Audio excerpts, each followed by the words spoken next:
చూసినట్లయితే కూటమి ప్రభుత్వం వచ్చే సంవత్సరం పైన అవుతుంది. నారా చంద్రబాబు నాయుడు గారు ఒక విజనరీ నాయకులు. సూపర్ 6 కూడా ఒక్కొక్కటి అమలు చేసుకుంటూ వస్తున్నారు. ఎలా అనిపిస్తుంది సార్ అభివృద్ధి కానీ సంక్షేమం కానీ ఎలా ఉంది? అంతా బాగున్నట్టు అనిపిస్తుంది. It's very good. మేము ఇలాగే ఎక్స్పెక్ట్ చేస్తాం, ఇలాగే ఉండాలని గవర్నమెంట్ కూడా.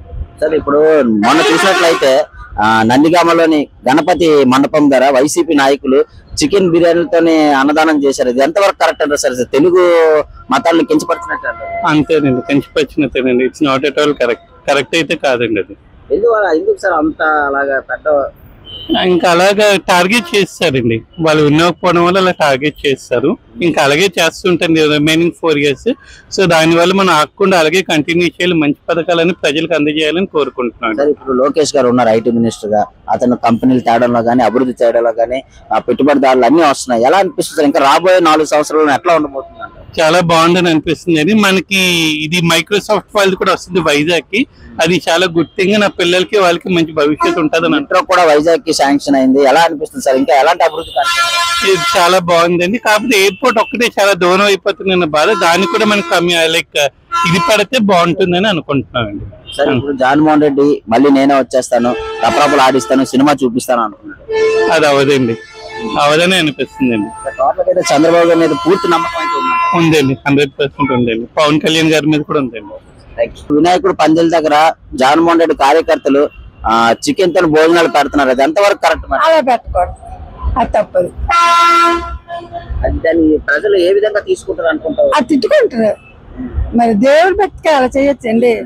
మగవాళ్ళు తాగుతూనే దెబ్బలాడుతున్నారు. మళ్ళీ చూడండి వచ్చా ఎందుకు మేడం ఇంత జరిగినా కూడా అతను ఇలాంటి మూర్ఖ పనులు చేస్తున్నారు అంటారు కార్యకర్తలు. అన్ని తెలిసి తిట్లు కాదండి, మరి ఇంకేం కాదు. ఎవరు ఏం చేయలేదు, తిట్టుకుంటారు అంతే. తెలుగు భావాలు దెబ్బ తీసినట్టే కదా మన తెలుగు మతాలకి. చంద్రబాబు నాయుడు పరిపాలన ఎట్లా ఉంది మేడం? పర్వాలేదు, అతను మంచి అతనండి. అతను ఎందుకంటే వాళ్ళ మామగారి దగ్గర నుంచి వస్తున్నారు కాబట్టి మంచి చెడు తెలుస్తుంది. కూటమి ప్రభుత్వం వచ్చి 1 సంవత్సరం పైన అవుతుంది.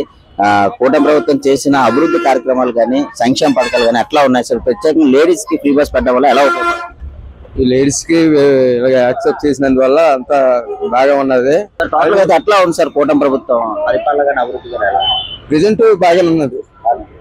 అంత ప్రెజెంట్ బాగానే ఉన్నది. ఇప్పుడు సూపర్ 6 కూడా ఒక్కొక్కటి అమలు చేసుకుంటూ వస్తున్నారు. తల్లికి వందనం గానీ, అన్నదాత సుఖీభావ గానీ, గ్యాస్ సిలిండర్ గానీ, ఇవన్నీ చూస్తుంటే ఏమనిపిస్తుంది? అంత బాగానే సక్సెస్ అవుతుంది కూటమి ప్రభుత్వం.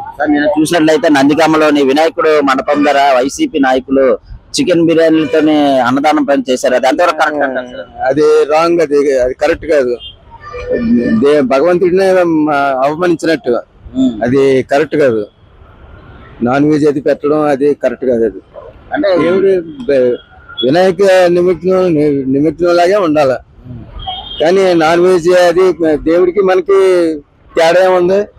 అది టోటల్ కూటమి ప్రభుత్వం మీద నమ్మకం అయితే ఉందంటారు? నమ్మకం ఉంది. డెవలప్ అవుతుందని నమ్మకం ఉంది. ఎలా అనిపిస్తుంది బాబా ఈ రోజు చూసినట్లయితే కూటమి ప్రభుత్వం వచ్చి సంవత్సరం పైన అవుతుంది.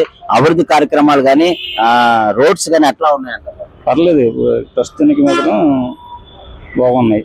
గత ప్రభుత్వంతో పోలిస్తే ప్రభుత్వం కొద్దిగా బాగానే ఉంది, పర్లేదు. బాబాయ్ మనం చూసినట్లయితే నందిగామలోని వినాయకుడు మండపం ద్వారా చికెన్ భోజనాలు పెట్టారు. 3 మాసం భోజనాలు కార్యకర్తలు వైసీపీ కార్యకర్తలు పెట్టారు. అది ఎంతవరకు కరెక్ట్ అంటారు? అది కరెక్ట్ కాదు.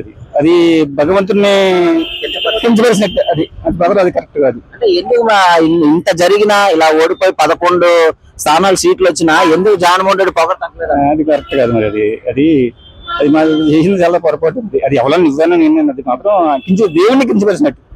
అది ఇలాంటిది ఎలా తీసుకోండి? తెలుగు వాళ్ళని మతాలని దెబ్బతీసినట్టే కదా? దెబ్బతీసినట్టే కదా. అది తెలుగు హిందూ మతాన్ని దెబ్బతీసినట్టు.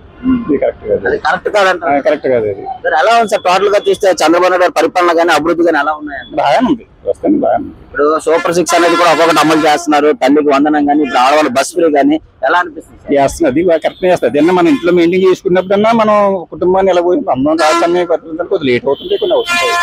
టోటల్ గా నమ్మకం అయితే ఉందంట. నమ్మకం ఉంది. అభివృద్ధి కార్యక్రమం ఎలా అనిపిస్తుంది బాబాయ్? గతంతో పోలిస్తే చంద్రబాబు నాయుడు గారు వచ్చి సంవత్సరం పైన అవుతుంది. ఈ ఆడవాళ్ళ బస్ ఫ్రీ కానీ, తర్వాత అన్నదాత సుఖీభావ కానీ, తర్వాత తల్లికి వందనం కానీ, ఇవన్నీ చూస్తుంటే ఏమనిపిస్తుంది? అన్నదాత సుఖీభావ బాగుంది, తల్లికి వందనం బాగుంది, బస్సు ఫ్రీ బాగుంది. గత ప్రభుత్వంతో పోలిస్తే మార్పు కనబడింది అంటారా? మార్పు మరి వచ్చినట్టుగా కదా, మార్పు వచ్చింది, పర్వాలేదు. బాబాయ్ మొన్న చూసినట్లయితే నందిగామలోని గణపతి విగ్రహం ద్వారా వైసీపీ నాయకులు చికెన్ తో భోజనాలు వడ్డించారు. అది ఎంతవరకు కరెక్ట్ బాబాయ్? తెలుగు మనోభావాలను దెబ్బతినే పరిస్థితి ఉందంటారా? అది వాళ్ళు సేఫ్టీ వాళ్ళు చూసుకుంటున్నారు మళ్ళీ రావాలని, అంతేగాని మరి వస్తలేని నమ్మకం నాకు. ఇప్పుడు తెలుగు వినాయకుల మండపం ద్వారా అలాంటి తెలుగు మనోభావాలు దెబ్బతింటాయి కదా, చికెన్ తో భోజనాలు పెట్టచ్చు? తప్పు, చాలా తప్పు, చాలా తప్పు. అలా పెట్టకూడదు. చికెన్ తో భోజనం పెట్టడం అది అంతవరకు కరెక్ట్ కాదు. అంటే ఎందుకు బాబా ఇంత జరిగినా కూడా ప్రజలు ఇంత బుద్ధి చెప్పినా కూడా ఇలాంటి కార్యక్రమాలు చేస్తున్నారు అంటారు?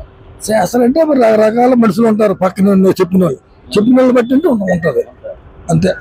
అయితే కూటమి ప్రభుత్వం వచ్చిన తర్వాత అంత బాగానే ఉంది. ఇప్పుడు వరకు అంతా రోడ్లు మంచి చెడ్డ అన్ని రకాలుగా బాగా చూస్తాను. ఇవన్నీ ఇంత అభివృద్ధి జరిగినా జగన్మోహన్ రెడ్డి మళ్ళీ నేనే వచ్చేస్తాను, రప్రపలు ఆడిస్తాను, తలకాయలు చేస్తాను అంటారు. అది ఎవరు బలంగా మాట్లాడతారు, అది మనం అది విమర్శించి చెప్పకూడదు, తప్పు. అయితే కూటమి ప్రభుత్వం ఇప్పుడు వస్తేనే బాగుంది, ఇది పర్వాలేదు. పైన అవుతుంది. ప్రత్యేకంగా మహిళలకి చంద్రబాబు నాయుడు గారు శ్రీశక్తి పథకం కింద బస్సు ఫ్రీ పెట్టారు కదా, మీకు ఎలా ఉపయోగపడుతుంది మేడం? స్టూడెంట్స్ కానీ, ఉద్యోగాలకు వెళ్ళగాని, ఊర్లోకి వెళ్ళిన వాళ్ళకి కానీ ఎంత ఖర్చు అయ్యేది, ఎలా? స్టూడెంట్స్ కి అయితే బాగా యూజ్ అవుతుంది సార్, ఎందుకంటే వాళ్ళకి ఎడ్యుకేషన్ పరంగా నీడ్ కాబట్టి. సూపర్ 6 కూడా ఒక్కొక్కటి అమలు చేసుకుంటూ వస్తున్నారు బాబు గారు. తల్లికి వందనం గానీ, అన్నదాత సుఖీబాబు గానీ, గ్యాస్ సిలిండర్లు గానీ ఇవన్నీ ఇచ్చిన మాట నిలబెట్టుకున్నారంటారు. అంటే చిల్డ్రన్స్ కి అయితే ఇచ్చారు సార్ అమౌంట్, అది మంచిది. ఎందుకంటే చాలా మంది పూర్ ఫ్యామిలీస్ వాళ్ళకి ఆ అమౌంట్ అనేది పిల్లలకి స్టడీ చేయడానికి యూజ్ అవుతుంది. బట్ ఇంకా సిలిండర్స్ ఇవన్నీ అంటే ఇది యూజ్ఫుల్ సార్, ఎందుకంటే అది అందరికి ఉపయోగపడే పథకం కాబట్టి. టోటల్ గా అయితే ఎట్లా ఉంది మేడం కూటమి ప్రభుత్వం ఇచ్చిన మాట ఒక్కొక్కటి అమలు చేసుకుంటూ చేస్తున్నారు సార్, చేస్తున్నారు. ఎలా ఉంది మేడం మహిళల భద్రత విషయంలోకి వస్తే గతంతో పోలిస్తే ఇప్పుడు కూటమి ప్రభుత్వం వచ్చిన తర్వాత మహిళల భద్రత విషయంలో కానీ, రోడ్స్ కానీ, అభివృద్ధి కానీ ఎలా ఉంది? పర్లేదు సార్, బాగానే ఉంది సార్. ప్రెసెంట్ అయితే ఇప్పటి వరకు బాగానే ఉంది. ఇంకా 3-4 ఇయర్స్ ఇంకా ఉంది కాబట్టి మాక్సిమం చేసే ఛాన్సెస్ కూడా ఉంటాయి. మేడం గారు ఇప్పుడు అమరావతి రాజధానిగా ప్రకటించారు. గతంలో 3 రాజధానులు అన్నారు, ఏ రాజధాని లేని పరిస్థితుల్లో మనం ఉన్నాం. ఇప్పుడు అమరావతి కూడా చాలా స్పీడ్ గా కంప్లీట్ అవుతుంది, పోలవరం కూడా చాలా స్పీడ్ గా కంప్లీట్ అవుతుంది. రాబోయే రోజుల్లో ఎట్లా ఉండబోతుంది మేడం? అసలు కూటమి ప్రభుత్వం ఎట్లా ఉండబోతుంది? చంద్రబాబు నాయుడు గారు ఎట్లా డెవలప్ అయ్యారు? ఆల్రెడీ విజనరీ నాయకుడు, ఎలా ఉండబోతుంది? ఆయన ఆల్రెడీ సమైక్యాంధ్ర టైంలో హైదరాబాద్ ని స్మార్ట్ సిటీగా డెవలప్మెంట్ చేశారు. వాటికైతే నమ్మకం అయితే ఉందంటారు మేడం? చేస్తారు సార్. ఆయన ఎందుకు చేస్తారంటే మన ఎగ్జాంపుల్ కూడా ఆంధ్రప్రదేశ్ లో ఉన్న, ఉమ్మడి ఆంధ్రప్రదేశ్ లో ఉన్న హైదరాబాద్ నే తీసుకోవచ్చు కాబట్టి చేస్తారు. అమ్మా ఎలా అనిపిస్తుంది అమ్మా ఈ రోజు చూసినట్టయితే కూటమి ప్రభుత్వం వచ్చింది, చంద్రబాబు నాయుడు గారు వచ్చారు, ఎలా అనిపిస్తుంది మీకు? ఇప్పుడు ఫ్రీగా బస్ ఎక్కారు, శక్తి పథకం కింద బస్ పెట్టారు కదా, మీకు ఎలా ఉపయోగపడుతుంది?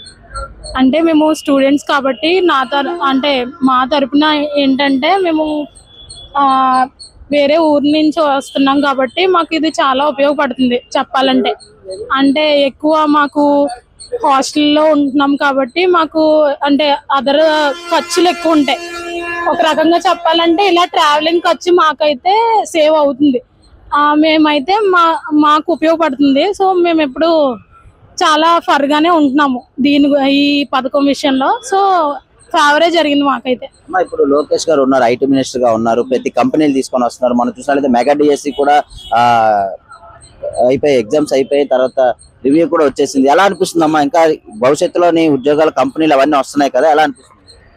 అంటే ఇంకా మంచి జరుగుతుంది. డిఎస్సి విషయంలో కూడా చాలా మందికి అంటే 16,000 పోస్టులు తీసారంటే అభ్యర్థులు అందరూ సంతోషంగానే వాళ్ళు ఇప్పుడు అది వెళ్తారు. సో ఇంకా జాబ్స్ క్రియేట్ అవ్వాలి అంటే ఐటీ సంబంధించి కానీ, కంపెనీస్ విషయంలో కానీ. సో ఇంకా యువతని ప్రోత్సహించాలి. నిరుద్యోగులు చాలా ఉన్నారు కదా, సో వాళ్ళకి నిరుద్యోగ భృతి కంటే కూడా వాళ్ళకి జాబ్స్ ఇస్తే జాబ్స్ వల్ల వాళ్ళు డెవలప్ అవుతారు.